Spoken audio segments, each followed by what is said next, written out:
તમે સાંભળી રહ્યા છો રેડિયો મધુરામ 90.0 FM. તો હું છું આરજે અવની ઠક્કર. અત્યારે સાયબર ફ્રોડ વધી રહ્યા છે, જેના કારણે બીજા રાજ્યમાંથી તમારું બેંક એકાઉન્ટ ફ્રીઝ કે લોક કરવામાં આવે છે. તો આવી પરિસ્થિતિમાં તમારે શું કરવું?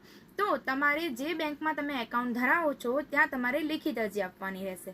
લેખિત અરજી આપ્યા પછી તે બેંક તમને લેખિત માહિતી આપશે. જો તે લેખિત માહિતી આપવાની ન પાડે છે તો તમારે આરબીઆઈ એમ્બઝમેન્ટમાં કમ્પ્લેન કરવાની રહેશે.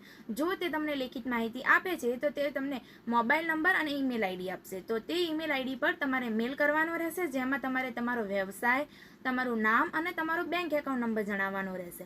આ માહિતી આપ્યા પછી જો તમને યોગ્ય લાગશે તો તે તમારું બેંક એકાઉન્ટ અનફ્રીઝ કે અનલોક કરશે.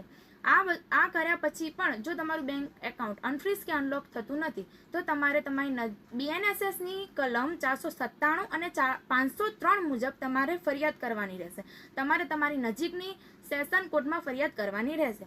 કોર્ટમાં તમારે તમારા વ્યવસાયને લગતા ડોક્યુમેન્ટો આપવાના રહેશે. તમે કયા પ્રકારનો વ્યવસાય કરો છો, તમારી ઇન્કમ ક્યાંથી આવે છે અને ક્યાં જાય છે વગેરે બધા પુરાવો આપવાના રહેશે. આ બધા પુરાવો આપ્યા પછી જો તમારી નજીકની સેશન કોર્ટને યોગ્ય લાગશે તો તે તમારું બેંક એકાઉન્ટ અનફ્રીઝ કે અનલોક કરવાનો હુકમ આપે છે. તેથી જે તે ઓથોરિટીએ તમારું બેંક એકાઉન્ટ અનફ્રીઝ કે અનલોક કરવું પડશે. આવી જ માહિતી મેળવવા માટે અમારી સાથે જોડાતા રહો, જાગૃત રહો, સુરક્ષિત રહો અને સાંભળતા રહો રેડિયો મધુરમ 90.0 FM.